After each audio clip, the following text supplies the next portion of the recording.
Ni umwe wa athaki aria makoretwo na munyaka wa gukuruhanio ngucanio-ini ciothe cia gwetha tigiti wa mbitika cia AFCON na ti ungi ni muthaki Eric Johanna Omondi uria uthakaga ta muthaki wa gatagati akihumba jezi namba 10 mugongo-ini timu-ini ya bururi gabira-ini ka maguru Harambee Stars.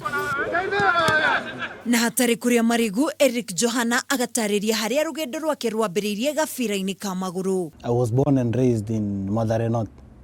So I could play football ever since I was young, and it became a passion because it runs in the family. Everybody like in the family plays football like this, and so it came naturally. So I started to kick it, and until now I'm still doing it.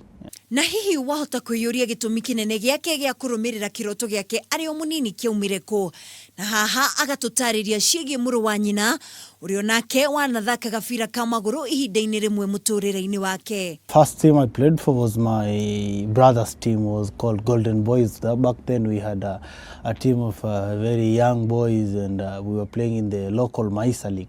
My dream came in 2005 when I traveled to Norway to play in the Norway Cup. Thutha wake gukorwo agithakira kirabu kimwe nja ya bururi mwaka-ini wa 2005, Eric Johanna ni ahotete gukorwo agithakira irabu ingi ngurani mwena wa Ruraya. Ihinda-ini riri agithakira kirabu kimwe kuma bururi wa Sweden na agatutariria maingi maria athomete rugendo-ini rwake. This will be effective for me when I go to AFCON and try to help the team.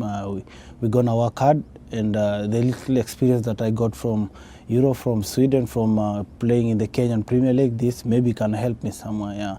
Ni umwe wa athaki aria matungitio munyaka wa gutungatira bururi mbitika-ini cia AFCON na haha ndagite kaundu angiuga kegema-ini na mehaririria ma ngucanio ici. Most of the players that we have today, nobody has played in the AFCON before, and this is a good excitement because we go there as all of us fresh and angry, and we want to put our country somewhere in the map of African football. We want to stamp our authority in the AFCON, and this will be vital because we have a good team. Kuri mashabiki ake oro udumwe na endia gabira ka maguru kaingi na kaingi ni matukanagirwo hihi ni kuguru kuriku ahuthagira na haha agatheria nganja. I see my left sometimes is a little bit stronger than my right, so but I use both feet. That's the important thing, that I'm comfortable with both feet, and I can use them both. Yeah, that's the happiest thing about this.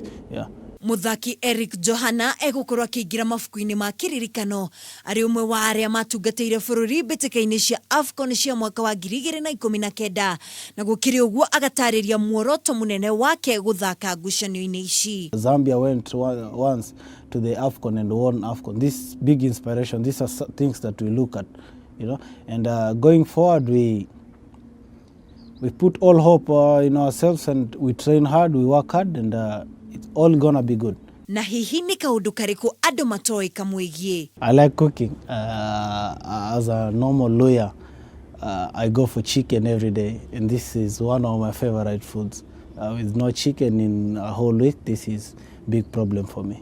When I'm not playing football, mostly is PlayStation. Maybe sometimes, maybe I like to go to the cinemas, watch movies, maybe interact, speak with my nephews, FaceTime with friends. Namuthia. To my fellow players, the journey is not gone. We qualified for the AFCON, but now the biggest test is here now. Now it's time we're gonna show. As someone said before, like, already this that we have done, it's a legacy already. So whatever else that we are adding to this, it's more points for us. Kuma metha ya mathako ya Kameme TV tukamwendithiria kahinda kega ngucanio-ini cia AFCON. Handu-ini ha Kameme TV haro-ini, ritwa riakwa ni Mwihaki wa Ndogo.